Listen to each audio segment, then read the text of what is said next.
ورحمۃ اللہ وبرکاتہ۔ الحمد للہ رب العالمین والصلاة والسلام علی اشرف الانبیاء والمرسلین نبینا محمد وعلی آلہ وصحبہ اجمعین، اما بعد، اعوذ باللہ السمیع العلیم من الشیطان الرجیم، بسم اللہ الرحمن الرحیم، یا ایھا الذین آمنوا اتقوا اللہ حق تقاتہ ولا تموتن الا وانتم مسلمون، یا ایھا الذین آمنوا اتقوا اللہ وقولوا قولا سدیدا یصلح لکم اعمالکم ویغفر لکم ذنوبکم ومن یطع اللہ ورسولہ فقد فاز فوزا عظیما۔ قال اللہ تبارک تعالی فی القرآن المجید، یا ایھا الذین آمنوا کتب علیکم الصیام کما کتب علی الذین من قبلکم لعلکم تتقون۔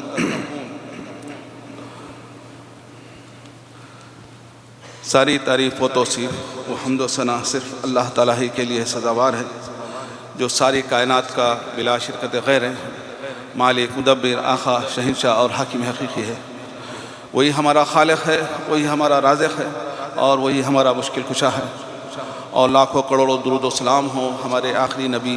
محمد صلی اللہ علیہ وسلم کی ذات گرامی پر، کہ آپ صلی اللہ علیہ وسلم نے ہمیں تمام ان خیر کے امور کے بارے میں بتایا جس کے ذریعے ہم اللہ تعالیٰ کی جنت کو حاصل کر سکتے ہیں، اور ان تمام شر سے بھی ہمیں متنبہ فرمایا ہے جن کے ذریعے ان کو بچ کر ہم جہنم سے بچ سکتے ہیں۔ محترم حضرات، آج جس موضوع پر خطبہ ارشاد ہوا ہے وہ ہے استقبال رمضان۔ رمضان کا استقبال ہم کیسے کریں؟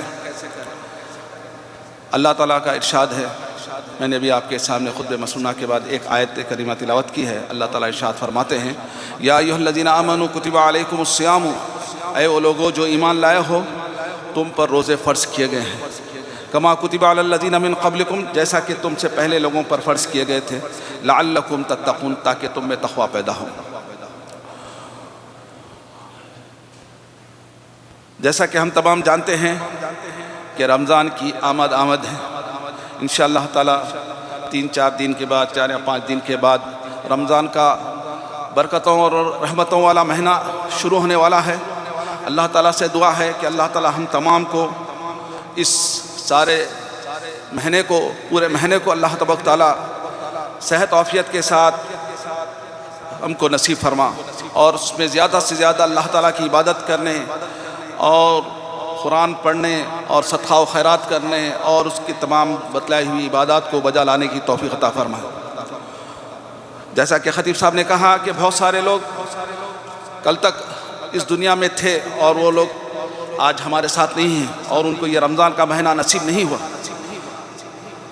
لیکن اللہ تعالیٰ نے ہم کو نصیب فرمایا ہے، فرما رہا ہے انشاءاللہ تعالیٰ فرمائے۔ ابھی 4-5 دن باقی ہے، پتہ نہیں ہم میں سے کون زندہ رہے گا، کون کس کی وفات ہو جائے گی، کوئی کسی کی گارنٹی نہیں دے سکتا، ایک لمحے کے بعد کی گارنٹی نہیں دے سکتا ہے اللہ تعالیٰ، لیکن ہم اللہ تعالیٰ سے امید کرتے ہیں، دعا کرتے ہیں کہ اللہ تعالیٰ ہمیں یہ مہینہ نصیب فرمائے اور اس میں ہمیں زیادہ سے زیادہ نیکیاں کمانے کا موقع عطا فرمائے۔ سلف صالحین کہا کرتے تھے، اگر کسی مردے کو، کسی مرے ہوئے شخص کو اگر زندہ کیا جائے اور اس سے پوچھا جائے تمہاری کیا تمنا ہے،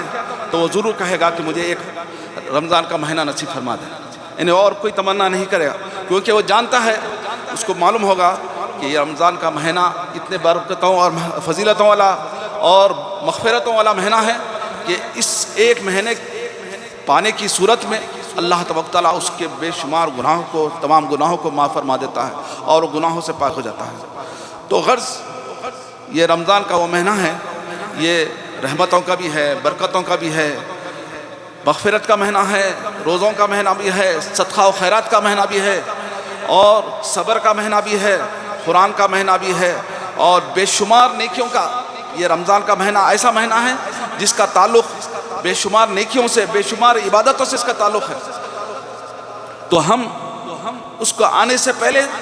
ہم اچھی طرح سے تیاری کر لیں، ہم اس کو آنے سے پہلے ہم اپنے آپ کو ذہنی طور پر تیار ہو جائیں۔ چنانچہ اسی لیے رسول اللہ صلی اللہ علیہ وسلم رمضان کی آمد سے پہلے شعبان کے مہینے میں کثرت سے روزہ رہا کرتے تھے، اس لیے کہ جب رمضان کا مہینہ آئے تو آپ روزوں کے عادی رہیں، اور آپ کو رمضان میں شروع ہونے کے وقت آپ کو کوئی تکلیف نہ ہو، روزوں کی وجہ سے آپ کو عادی نہ ہوتے، یہ پورا سال آپ روزے نہیں رہتے ہیں، لیکن اچانک آپ جب روزے شروع کرتے ہیں تو آپ کو ہو سکتا ہے کسی کو پریشانی ہو اور کسی کو روزے نہ رکھ سکیں، لیکن اگر وہ رمضان میں روزے رکھنے لگ جاتا ہے اور تو اس کا عادی ہو جاتا ہے، اور رمضان میں اس کا رہنا، رمضان میں روزے رکھنا اس کے لیے آسان ہو جاتا ہے، کیونکہ یہ فرض روزے ہیں، یہ اس کو بالکل ترک نہیں کیا جا سکتا ہے، یہ اسلام کا چوتھا رکن ہے، یہ اسلام کا یہ چوتھا رکن ہے۔ جیسا اسلام کی بنیاد جیسا کہ ہم جانتے ہیں کہ 5 چیزوں پر رکھی گئی ہے۔ پہلی چیز گواہی دینا اس بات کی کہ اللہ کے علاوہ کوئی معبود نہیں اور محمد صلی اللہ علیہ وسلم اللہ کے رسول ہیں، پھر نماز پڑھنا، زکوٰۃ دینا، اور چوتھا رکن روزے رکھنا، اور 5واں حج کرنا اگر استطاعت ہو۔ تو یہ 5واں، یہ چوتھا رکن ہے، یہ فرض روزے ہے، اس کو ہم کسی بھی صورت میں ترک نہیں کر سکتے ہیں، اس کو سوائے انتہائی مجبوری کی حالت میں ہم اس کو ترک کیا جا سکتا ہے، اس کی اجازت ہے، چاہے ایسے بیمار ہو، سفر میں ہو، تو اس کے بہت سارے مسائل ہیں، اس کو جاننا بھی ہم ہر ایک کے لیے ضروری ہے۔ تو اللہ تبارک تعالیٰ نے بھی یہ رمضان کے روزے کیوں فرض کیے ہیں؟ اللہ تعالیٰ فرما رہے ہیں، جیسا کہ میں نے آپ کے سامنے اے لوگوں جو ایمان لائے ہو، تم پر رمضان کے روزے فرض کیے گئے ہیں جس طرح سے پہلے لوگوں پر بھی روزے فرض کیے گئے تھے۔ یہ کوئی نئی عبادت تم پر فرض نہیں کی گئی ہے، تم کو اللہ تبارک تعالیٰ بھوک میں، مشقت میں ڈالنا نہیں چاہتا ہے، اللہ تعالیٰ چاہتا ہے لعلکم تتقون، تاکہ اس کے ذریعے تمہارے اندر تقویٰ پیدا ہو۔ اور اگر ہم تمام عبادت کا، اللہ تعالیٰ نے جو عباداتیں مقرر فرمائی ہیں اس کا جائزہ لیں اور اس کے بارے میں غور و فکر کریں تو ہم کو پتہ چلتا ہے ان تمام عبادات کا مقصد اللہ تعالیٰ یہ چاہتا ہے کہ ہمارے اندر تقویٰ پیدا ہو جائے، تقویٰ پیدا، اللہ تعالیٰ کا ڈر اور خوف پیدا۔ یہاں پر بھی اللہ تعالیٰ کیا فرما رہے ہیں؟ روزوں کا مقصد لعلکم تتقون، تمہارے اندر تقویٰ پیدا ہو جائے، ڈر پیدا ہو۔ کیسے تقویٰ پیدا ہوتا ہے؟ ایک کم سے کم درجے والا ایمان والا آدمی بھی جب روزہ رکھتا ہے اور اس کو بھوک لگتی ہے، پیاس لگتی ہے،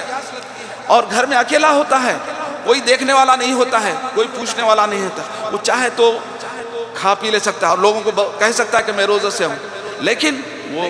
قطعی طور پر ایک پانی کا خطرہ بھی نہیں پیتا۔ کیوں؟ اس کو ڈر ہے اللہ اس بات کا کہ اللہ تعالیٰ کوئی نہیں دیکھ رہا ہے، لیکن اللہ تعالیٰ تو مجھے دیکھ رہا ہے، تو اس لیے وہ ایک خطرہ پانی بھی نہیں پیتا ہے، ایک گھونٹ پانی نہیں پیتا ہے۔ کیوں؟ اللہ تعالیٰ ہے، یہ غیب پر ایمان ہے، یہ اس کا تقویٰ ہے، اس کا ڈر ہے اللہ تعالیٰ کا۔ تو اسی طرح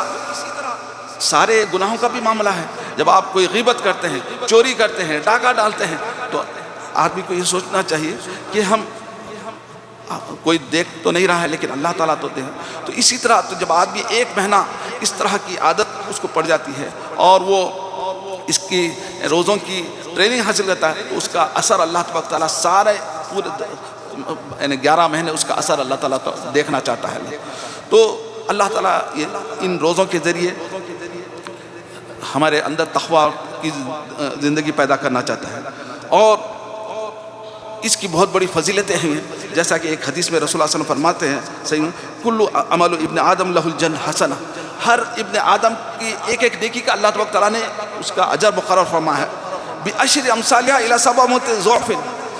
10 نیکیوں سے لے کر 700 نیکیاں اللہ تعالیٰ عطا فرماتا ہے۔ ہر نیکی کا ثواب، چاہے کوئی بھی نیکی کرو آپ، چھوٹی سے چھوٹی بھی نیکی کریں گے تو اللہ تبارک تعالیٰ ایک نیکی کرنے کے عوض اللہ تعالیٰ 10 نیکیوں سے لے کر آپ کو 700 گناہ تک نیکی عطا فرماتا ہے۔ لیکن رسول اللہ تعالیٰ فرماتے ہیں یقول اللہ الا الصیام، لیکن روزہ ایسی نیکی ہے اس کا اللہ تعالیٰ نے اجر نہیں رکھا ہے، اور اللہ تعالیٰ فرماتا ہے فإنہ لی، روزہ میرے لیے ہے، وأنا أجزی بہ، اور میں ہی اس کا بدلہ دوں گا۔ اس کا بدلہ اللہ تبارک تعالیٰ نے اپنے طور پر ادا کرنے کا بتلایا ہے کہ میں ہی اس کا اجر عطا کروں گا، کوئی انہیں بے حد اور بے حساب اللہ تعالیٰ اجر عطا فرمائے گا۔ کیوں؟ اللہ تعالیٰ فرماتے ہیں انہ ترک شہوتہ وطعامہ، کیونکہ اس نے اپنی شہوت کو، اپنے کھانے پینے کو میری وجہ سے یعنی جائز چیزوں کو اس نے کیا کیا تھا؟ اللہ کی خاطر چھوڑ دیا تھا، تو اس لیے اللہ تعالیٰ فرماتے ہیں کہ میں اس کا اجر میں خود اپنی طرف سے دوں گا۔ اور جب اللہ تعالیٰ اپنی طرف سے جب رب العالمین جب اجر عطا فرمائے گا تو اس کا اجر انتہائی بے حد حساب ہوگا۔ اور اسی حدیث میں رسول اللہ صلی اللہ علیہ وسلم فرماتے ہیں للصائم فرحتانی، روزے دار کے لیے 2 خوشیاں اللہ تعالیٰ نصیب فرماتا ہے۔ ایک خوشی افطار کے موقع پر، جب افطار کے وقت جب وہ روزہ کھولتا ہے، پانی کا ٹھنڈا گھونٹ پیتا ہے تو اس کو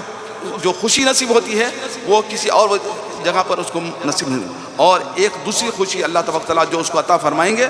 عند لقاء ربہ، اپنے پروردگار سے ملاقات کے موقع پر اس کو اللہ تعالیٰ عطا فرمائیں گے. جب ہم اللہ تعالیٰ کا دیدار کریں گے، اللہ تعالیٰ سے ملاقات کریں گے، اس وقت ہم کو بھی ایسی خوشی ہوگی جس کا ہم اندازہ نہیں لگا سکتے. پھر اللہ تعالیٰ اسی حدیث میں رسول اللہ وَلَخَلَفُ فَمُ الصَّائِمِ، اور روزے دار کی بدبو اللہ تعالیٰ کے نزدیک مشک کی سے بھی زیادہ کیا ہے، پسندیدہ ہے، خوشبودار ہے. تو قرض رمضان کا مہینہ آ رہا ہے تو ہم اس کے آنے سے پہلے ہم کیا ہے اپنے طور ہم کیا ہے توبہ استغفار کے ساتھ اس کا استقبال کریں، یعنی پورا اہتمام کریں، پورا عزم و یقین کے ساتھ اس کا استقبال کریں، اور پورے یعنی اس مہینے میں ہم اپنے آپ کو کیا ہے شیڈول بنا لیں کہ مجھے صبح سے لے کر شام تک کیا کیا کرنا ہے. ٹائم ٹیبل بنا لیں، مجھے قرآن کی تلاوت کتنی کرنی ہے، صدقہ و خیرات کیا کرنا ہے، نیکی کے کام، لوگوں کے کام کیسے آنا ہے کا ہے، ان کا پورا ایک ٹائم ٹیبل بنا. اللہ تعالیٰ فرماتا ہے یہ ایام معدودات ہے، چند دن ہے، دیکھتے دیکھتے گزر جائیں گے. لوگ رمضان کا مہینہ آ رہا ہے اور دیکھتے دیکھتے پھر گزر بھی جائے گا. اس طرح سے ہمارے زندگی میں بے شمار رمضان کے روزے گزر چکے ہیں، 60-70 سال کے روزے مہینے گزر چکے ہیں، لیکن اگر اس کے باوجود بھی ہماری زندگیوں میں کوئی تبدیلی نہیں آئی تو یہ رمضان کا مہینہ بھی آئے گا، ایسے ہی دیکھتے دیکھتے گزر جائے گا، منٹوں میں گزر جائے گا، پھر پتہ نہیں چلے گا. تو اس لیے، اور پتہ نہیں پھر آئندہ رمضان ہم کو ملے گا یا نہ ملے گا، آئندہ رمضان ہم کو ملے گا یا نہیں ملا. تو اس لیے یہ رمضان کا مہینہ جو ملنے والا ہے انشاءاللہ تعالیٰ اس کو غنیمت جانے اور اس کو پوری تیاری کے ساتھ اللہ اس کا اہتمام کریں، پورے عزم کے ساتھ، ارادے کے ساتھ، اور شروع پہلے روزے کے ساتھ سے لے کر آخری روزے تک ہمارا عزم کیا ہے ایک ہی طرح سے ہونا چاہیے. شروع میں لوگ تو بڑے عزم کے ساتھ، پورے جوش کے ساتھ نمازوں کا، روزوں کا، تمام چیزوں کا اہتمام کرتے ہیں. 4-5 دن گزرنے کے بعد لوگوں کے ایمان، جذبہ جو سب ٹھنڈا پڑ جاتا ہے. لوگوں کی تعداد تراویح میں دیکھتے ہیں پہلے دن جو رہتی ہے، شروع کے 3-4 دن جو رہتی ہے، پھر اس کے بعد کم ہونے لگ جاتی ہے. کہاں چلے جاتے ہیں روزے؟ ان کا جو پہلے دن کا جو جذبہ اور جوش جو ہوتا ہے وہ ختم ہو جاتا ہے. نہیں، ایسی بات نہیں ہے، بلکہ کیا اس کے بعد کے روزوں کی فضیلت نہیں ہے؟ پہلے روزے کی جو فضیلت ہے، 10ویں روزے، 15ویں روزے کی فضیلت نہیں ہے، سارے روزوں کی فضیلت ہے. تو اس لیے ضرورت اس بات کی ہم جو پہلے دن ہمارا جو جذبہ اور جو ایمانی ولولہ رہے گا اس کو برقرار رکھیں، اور آخری 30ویں روزے تک ہم اس کو برقرار رکھیں. اور یہ قرآن کا مہینہ بھی ہے، اس کا تعلق قرآن سے بہت زیادہ ہے، کیونکہ اللہ تبارک تعالیٰ فرماتا ہے قرآن کو اللہ تبارک تعالیٰ نے اسی مہینے میں نازل، شہر رمضان الذی انزل فیہ القرآن، یہی قرآن کا مہینہ ہے جس کو اللہ تبارک تعالیٰ نے اس کو نازل فرمایا ہے. تو اس کو کثرت سے، اور سلف صالحین تمام عبادات کو، تمام احادیث کی کتابوں کو بھی پڑھنا چھوڑ دیتے تھے، صرف اپنے آپ کو قرآن سے لگا لیتے تھے. قرآن کا ترجمہ بھی پڑھیے اور قرآن کی تلاوت کثرت سے کیجیے، زیادہ سے زیادہ کم سے کم ایک دفعہ تو پورا قرآن پڑھنے کی کوشش کیجیے، ختم کرنے کی. سلف صالحین تو کئی روزانہ یعنی 10 دن میں 3 قرآن، 4 5 قرآن پڑھتے تھے، اور اس سے بھی زیادہ پڑھتے تھے. لیکن ہم کم سے کم ایک قرآن تو، لیکن بہت سارے لوگ ایسے ہیں جو ایک قرآن بھی نہیں پورا ختم کرتے. تلاوت قرآن کی تلاوت کم سے کم پورے مہینے ایک پورا قرآن ہم پڑھنے کی، ختم کرنے کی کوشش کریں. تو وقت کی کیا ہے، ہم منصوبہ بندی کریں، اپنے ٹائم کا اچھی طرح سے استعمال کریں. اور جیسا کہ خطیب صاحب نے کہا کہ اللہ تبارک تعالیٰ یہ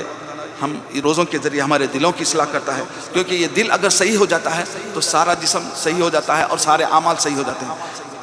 اللہ صلی اللہ علیہ وسلم فرماتے ہیں الا ان فی الجسد مضغۃ، کہ جسم میں ایک گوشت کا ایسا لوتڑا ہے، اذا صلحت، جب وہ درست ہو جاتا ہے تو سارا جسم درست ہو جاتا ہے، اور جب وہ بگڑ جاتا ہے تو سارا جسم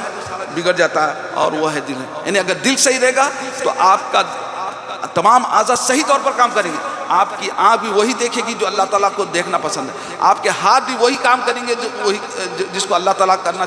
پسند کرے گا، آپ کے کان بھی وہی سنیں گے جو اللہ تعالیٰ کے نزدیک پسندیدہ چیزیں ہیں سننے کی، وہی چیزیں. لیکن اگر دل خراب ہو جائے تو پھر آپ جو چاہے کرنے لگ جاتے ہیں. تو اس لیے اپنے دلوں کی اصلاح کریں اور اس میں جہاں ہم کیا ہے اللہ تعالیٰ کے حقوق ادا کرنے کی کوشش کرتے ہیں، وہاں پر ہم اپنے حقوق العباد کو بھی ادا کریں، اور آپس میں جو کینہ، کپٹ، حسد اور دوریاں وغیرہ ہیں، ان تمام کو بھی دور کریں، کیونکہ اللہ تبارک تعالیٰ فرماتے کے سامنے جو ہمارے نام اعمال پیش کیے جاتے ہیں تو اللہ تبارک تعالیٰ تمام لوگوں کے گناہوں کو معاف فرما دیتا ہے، تمام لوگوں کی فائلوں کو دیکھ کر اللہ تعالیٰ فرماتے ہیں سب کو معاف، لیکن ایسے دو لوگوں کی جو شرک کرنے والا ہے اور جس کے اندر کینہ کپٹ ہے، اللہ تعالیٰ فرماتا ہے انظرا حتی یصطلحا، یعنی جو کینہ کپٹ رکھتے ہیں اور آپس میں گفتگو نہیں کرتے ہیں، بات نہیں کرتے ہیں، ان کے بارے میں اللہ تعالیٰ فرماتے ہیں ان کی فائل کو بازو رکھ دو، انظرا، ان لوگوں کو مہلت دے دو تھوڑے دن، ان کو حتی یصطلحا بینہما، یہاں تک کہ وہ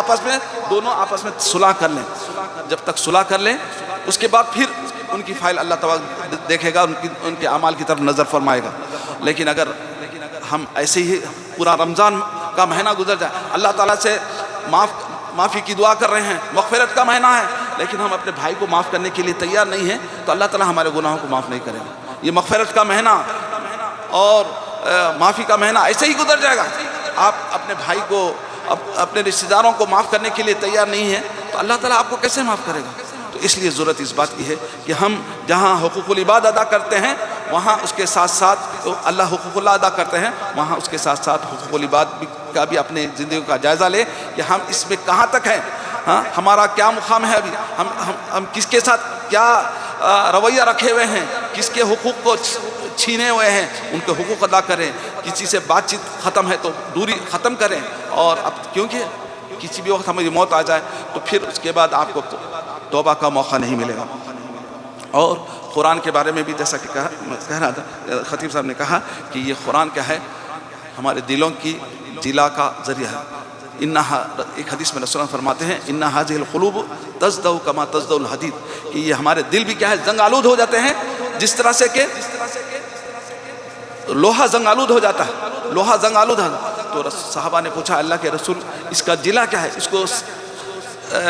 زنگ کو دور کرنے کا کیا تھا ہے؟ تو رسول اللہ صلی اللہ علیہ وسلم فرمایا کثرت و تلاوت القرآن و ذکر الموت، کہ تم قرآن کی تلاوت کو کثرت سے کیا کرو اور موت کو یاد کرو، اس کے ذریعے تمہارے دلوں میں جلا ہوتی ہے، دل صاف ہوتے ہیں، اور جو روزوں کا جو مقصد ہے کہ ہمارے دلوں کی اصلاح ہے وہ قرآن کی تلاوت، کثرت سے تلاوت اور موت کو یاد کرنے سے حاصل ہوتا ہے۔ تو اس سلسلے میں بے شمار باتیں ہیں رمضان کے تعلق سے، اور اس میں ہم کیا علم بھی حاصل کریں۔ سب سے پہلی بات یہ ہے کہ رمضان کے آنے سے پہلے کیا ہم اس کے مسائل کو اور احکام کو جاننے کی کوشش کریں، بغیر جانے کرے اور بغیر کچھ معلومات حاصل کیے کہ ہم روزے رکھتے چلے آتے ہیں، بہت سارے غلطیاں کرتے چلے آتے ہیں، اور ہمارے روزے کتنے قبول ہوتے ہیں نہیں ہوتے ہیں اللہ تعالیٰ ہی بہتر جانتا ہے، اللہ تعالیٰ قبول فرمائے، لیکن ہم اس سلسلے میں بہت کیا ہے کوتاہی برتتے ہیں۔ تو جہاں بہت سارے ہم اپنے آپ کو کیا تیاری کرنے کا ہے رمضان کی، تو وہاں علم کے حاصل کرنے کے ذریعے بھی کیا ہے رمضان کی تیاری کریں۔ لوگ کیا سمجھتے ہیں رمضان کی تیاری کا مقصد کیا ہے، فریجوں کو بھر لینا، گھروں کی صفائی کر لینا، اور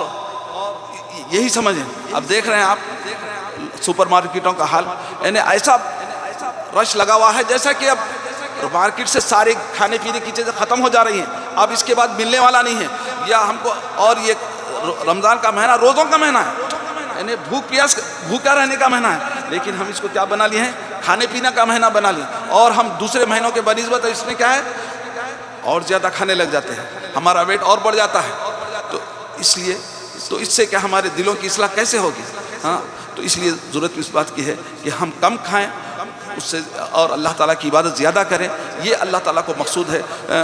اور اللہ تعالیٰ ہمیں ان تمام باتوں کی توفیق عطا فرمائے۔ اللہ تعالیٰ سے دعا ہے کہ اللہ تعالیٰ ہم کو یہ رمضان کا مہینہ نصیب فرمائے اور روزوں کو ہمارے قبول فرمائے، کیونکہ سلف صالحین 6 ماہ سے پہلے دعا کرتے تھے کہ اللہ تعالیٰ رمضان کا مہینہ نصیب فرما، رمضان کا مہینہ نصیب فرما۔ اللہ تعالیٰ بالکل قریب آ چکا ہے، اللہ تعالیٰ سے ہم دعا کرتے ہیں کہ اللہ تعالیٰ ہمیں یہ مہینہ نصیب فرمائے، اور اس میں اللہ تعالیٰ ہمیں پورے طور پر پورے اہتمام کے ساتھ روزے رکھنے اور قیام کرنے، تلاوت کرنے کی توفیق عطا فرمائے۔ آمین یا رب العالمین۔ سبحانک اللہم و بحمدک، اشہد ان لا الہ الا انت، استغفرک و اتوب الیک۔